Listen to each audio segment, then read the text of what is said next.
new Ensis Roger 3-metre Parawing arrived. First thing is you can see how small the bag is, even in comparison to a small wing bag. That's a 3.5 metre. It's tiny and it weighs nothing, which is good for travelling. We're going to open this up and have a little look. So there really is nothing to this. It's almost just like a trainer kite really in the way it's packed. So we've got the leading edge here, which has got these battens to maintain the shape of it because it's only a single layer of material, single skin, which means it's not going to fill up with water. So just taking a little bit of a closer look at the bar. First looks, it looks just like a mini little kite bar.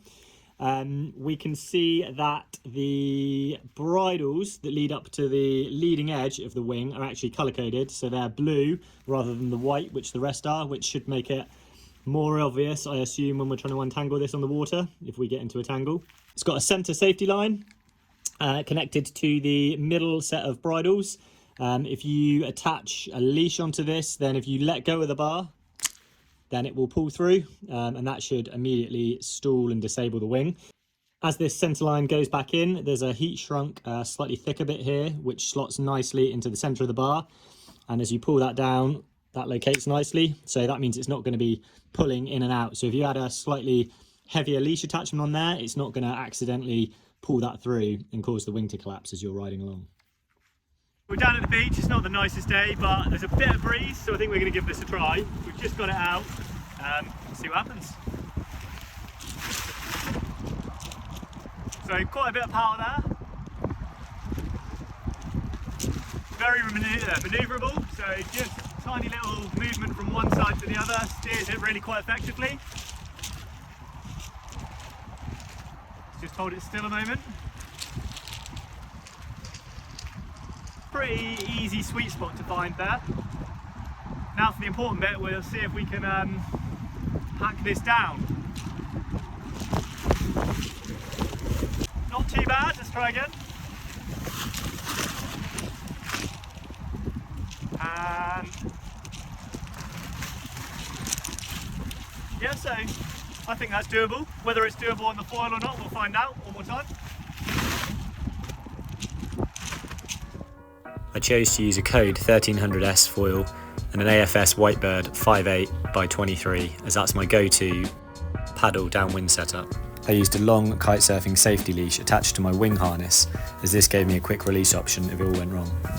I thought it would be a good idea to give the safety leash a quick test before heading on the water. Unfortunately, the wind dropped off by the time I got on the water and there wasn't enough to get going. But I did learn two important things for the next day.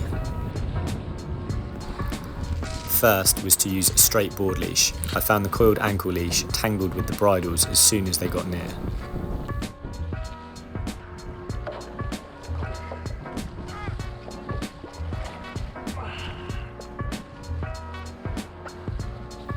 The second was to straddle the board with my legs in the water. This stopped the board from running into the bridles and the Parawing.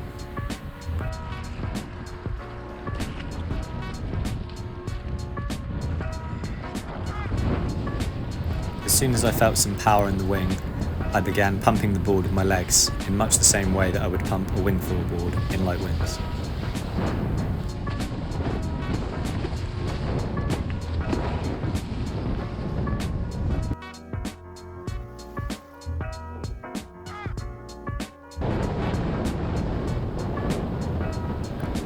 Gybing was fairly straightforward. The trick to it was matching the speed with which you turn the wing through the window with the speed at which you turn the board into the new direction. Steering the wing too quickly or too slowly through the turn resulted in the wing back winging and then wrapping around me. The principle is almost identical to a kite foiling jibe, and once I'd figured out the timing, it was easier than jibing with a conventional wing. I rigged up a simple harness line, which was tied to the bar under where my hand held the bar, with a simple loop at the other end, which I could just use my free hand to hook into my harness. This actually worked surprisingly well and took a lot of strain off my arm when flying one-handed in the stronger gusts. Packing the wing down whilst on the foil took a few attempts to get the hang of it. Steering the wing upwards and heading straight downwind definitely helped take the power out of the wing and made packing up easier. Redeploying the wing was pretty smooth on most attempts, although I imagine this will be a bit harder once the wing has been stowed into a bag. The upwind angles were okay, but probably not as good as a kite foil or regular wing foil, although this was only my first time on the Parawing, so hopefully this will only get better. I did swap my Code 1300S front wing out for a 980R, which was much faster and not really any more difficult to get going initially. If you'd like to know more, give us a call or pop into 109 Water Sports in Weymouth, and I promise I won't sound so dull in real life.